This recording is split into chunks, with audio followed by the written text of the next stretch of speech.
There's probably a number of people listening who are doing a mixture or aspire to do a mixture of resistance training and aerobic training and are thinking, what's the best way of spacing this out within a kind of weekly schedule to get the best adaptations to allow the body to recover? Do you have any particular views, or strong views, I should say, about whether aerobic training should be done on the same day as resistance training, before or after? Should it be on separate days?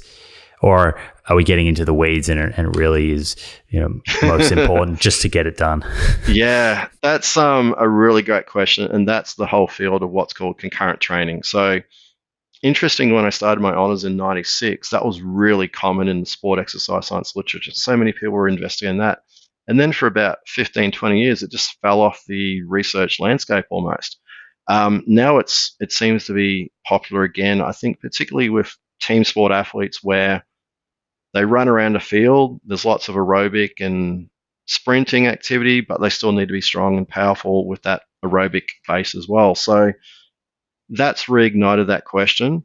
There's still plenty to look into because some of the adaptations are somewhat opposite in terms of the metabolic and the muscle sort of morphology responses. Probably the biggest take-home message is whatever is your most crucial physical characteristic you want to improve, you need to do that when you're fresh. If you were going to go to the gym and you wanted to combine resistance and cardiovascular exercise, if the resistance training is your focus, you should do that at the start of the session when you're fresh, and then finish with the cardiovascular training towards the end of the session. The balance training, again, can be included at any point, potentially. But again, if you did balance training after all of that, it would actually be really hard to balance well. So that could be a way to progressively challenge your balance by doing it in a state where you are fatigued. But potentially the balance stuff could be done initially at the start of the program when someone is fresh. And that in itself could act as somewhat of a warm-up for the resistance training. And then if you're going to do cardio at the end, or if you're going to do it on different days, you might alternate something like a Monday, Thursday strength training, and then walking 3 other days a week or something like that around it, or swimming or other sort of cardio options that you prefer. And if someone is feeling sore the next day after a resistance training workout, is it okay for them to train again?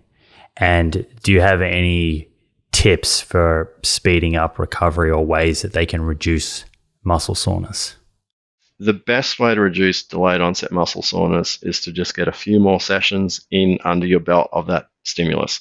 So even if you're really sore the first session, if you then do that session again another 3 days later at the same level of intensity, you'll be a lot less sore the next time. So the body actually adapts quite quickly to that same stimulus.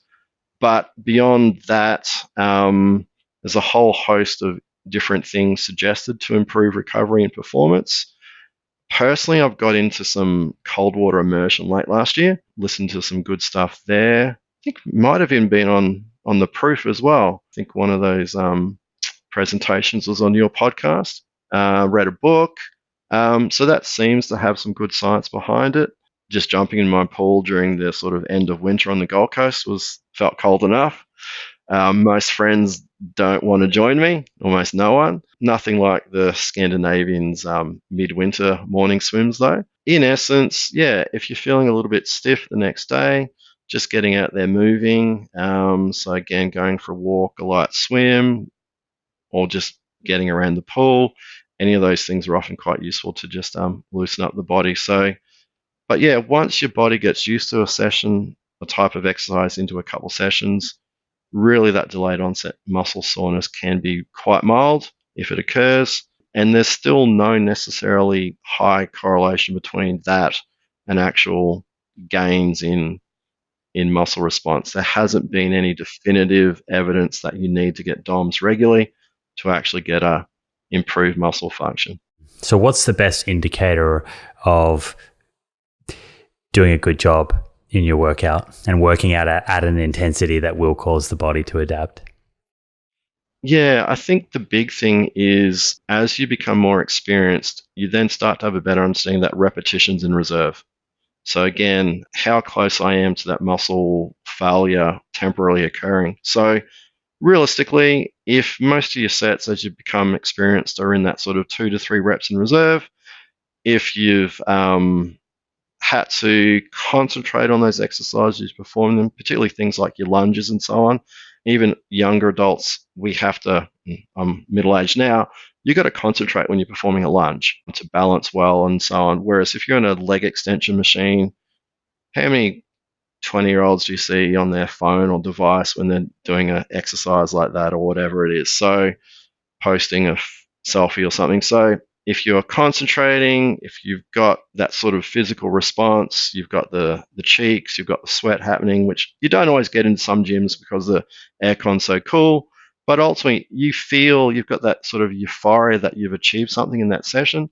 And one thing that I don't know if I answered really well before with progressive overload, one challenge to achieve that is to take some records of your training sessions. Ever since I started powerlifting in like 96, when I started that, I was meticulous ever since that age, I think, of having a training diary. When I go into the training, into the gym, say when I was in there on Monday this week, I look back at what my Monday was the week before and then had goals of how I'm going to improve, even if it's one extra rep across one set of a certain exercise, that then is an improvement from the last session. So having those sort of session or weekly goals or whatever it is that you're going to work for in that next 2-month cycle might be for an older person, they can do perhaps 5 knee push-ups at this point of time, but are unable to do a full push-up on their feet.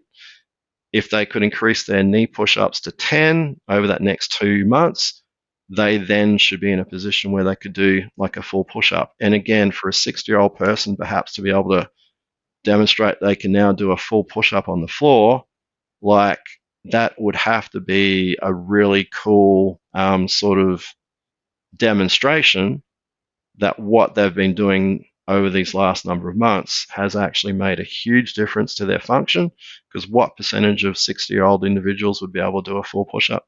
Yeah, something that It'd be pretty rare, right? let alone a chin-up. I like that though, taking a pause to understand where you're at today. So your baseline measurements, and then once you measure something, you can work towards optimizing it.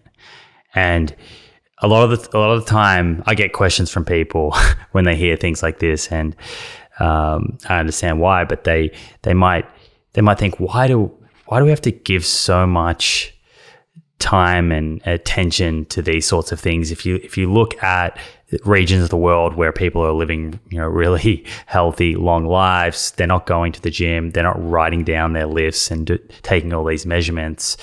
But that we have to come back to the fact that we live in a very different environment, and our environment is in many ways set up for us to be sedentary, and so we need very much so. We need a little more intentionality to kind of age healthily despite the environment.